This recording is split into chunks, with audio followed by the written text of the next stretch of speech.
ನಂತರ distributor Raiser Pay ಡ್ಯಾಶ್ಬೋರ್ಡಲ್ಲಿ add balance ಮತ್ತು ಆಟೋ C2C ಅಮೌಂಟ್ ಹೇಗೆ ಆ್ಯಡ್ ಆಗಿದೆ ಅಂತ ತಿಳಿದುಕೊಳ್ಳೋಣ. ಮೊದಲು Raiser pay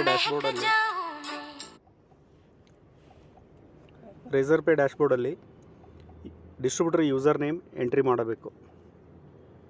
next password entry ಮಾಡಬೇಕು.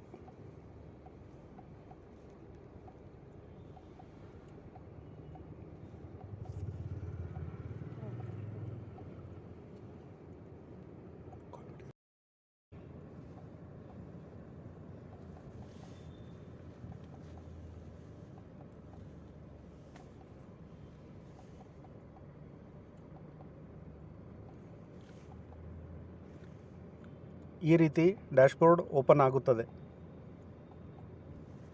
ಇಲ್ಲಿ ಮೆನ್ಯು ಲ್ಯಾಡರ್ ಮೇಲೆ ಕ್ಲಿಕ್ ಮಾಡಿ, ನಂತರ ರಿಪೋರ್ಟ್ಸ್ ಮೇಲೆ ಕ್ಲಿಕ್ ಮಾಡಿ. ನೆಕ್ಸ್ಟ್ ಸೆಲೆಕ್ಟ್ ರಿಪೋರ್ಟ್ ಟೈಪಲ್ಲಿ ಲಾಸ್ಟಿಗೆ ಕಸ್ಟಮ್ ಸೆಟಲ್ಮೆಂಟ್ ರೌಟ್ ರಿಪೋರ್ಟ್ ಅಂತ ಇದೆ, ಇದನ್ನು ಕ್ಲಿಕ್ ಮಾಡಬೇಕು. ನೆಕ್ಸ್ಟ್ ಕಸ್ಟಮ್ ಸೆಲೆಕ್ಟ್ ಮಾಡಿ, ಫ್ರಮ್ ಡೇಟ್ ಟು ಡೇಟ್ ನಾನಿಲ್ಲಿ 1 ಸೆಪ್ಟೆಂಬರಿಂದ ಇಲ್ಲಿವರೆಗೂ MTD ರಿಪೋರ್ಟ್ ತೊಗೊಳ್ತೀನಿ. ಇದನ್ನು CSV ಇದ್ದಿದ್ದು ಎಕ್ಸೆಲ್ ಮಾಡ್ಕೊಳ್ಳಿ. ನೆಕ್ಸ್ಟ್ ಜನ್ರೇಟ್ ರಿಪೋರ್ಟ್ ಅಂತ ಕ್ಲಿಕ್ ಮಾಡಿ. ಈಗ ಆಲ್ರೆಡಿ ನಾನು ಒಂದು ರಿಪೋರ್ಟ್ ಡೌನ್ಲೋಡ್ ಮಾಡಿದ್ದೀನಿ, ಅದನ್ನು ನಿಮಗೆ ಶೋ ಮಾಡ್ತಿದ್ದೀನಿ.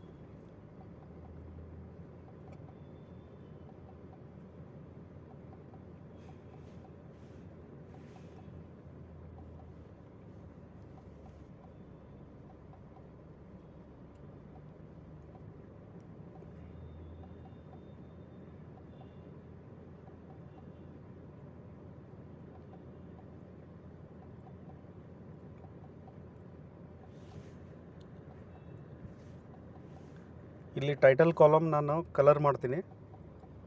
ಹೆಡ್ಡಿಂಗ್ ಕಲರ್ ಮಾಡಿದರೆ ನಿಮಗೆ ಈಸಿಯಾಗಿ ಗೊತ್ತಾಗುತ್ತೆ.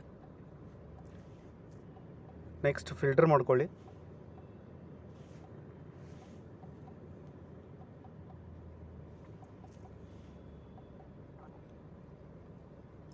ಸೊ ಈ ರಿಪೋರ್ಟಲ್ಲಿ ನಿಮಗೆ ಇಲ್ಲಿ AJ ಕಾಲಮಲ್ಲಿ ಟ್ರಾನ್ಸ್ಫರ್ಸ್ ಅಂತ ಇದೆ.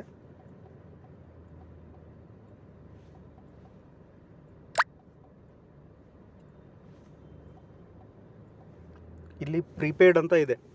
ಪ್ರೀಪೇಯ್ಡ್ ಇದ್ದರೆ ಇದು ಆ್ಯಡ್ ಬ್ಯಾಲೆನ್ಸ್ ಅಮೌಂಟ್ ಡಿಸ್ಟ್ರಿಬ್ಯೂಟ್ರಿಗೆ ಆ್ಯಡ್ ಆಗಿರೋದು. ಇಲ್ಲಿ ನಿಮಗೆ ರಿಟೇಲರ್ ನಂಬರ್ ಸಹಿತ ಇದೆ.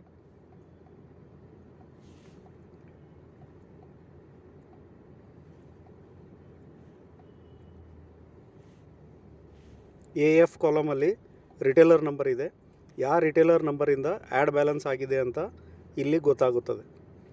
ಪ್ರೀಪೇಯ್ಡ್ ಮತ್ತು ಆಟೋ C2C ಆಗಿದ್ದರೆ ಇದು ಪೋಸ್ಟ್ಪೇಯ್ಡ್ ಅಂತ ಬರುತ್ತೆ. ಇಲ್ಲಿ ಈ ಪ್ರಕಾರ ಡಿಸ್ಟ್ರಿಬ್ಯೂಟರ್ ಆ್ಯಡ್ ಬ್ಯಾಲೆನ್ಸ್ ಮತ್ತು ಆಟೋ C2C ಆಗಿದ್ದನ್ನು ಚೆಕ್ ಮಾಡಬಹುದು. Thank you.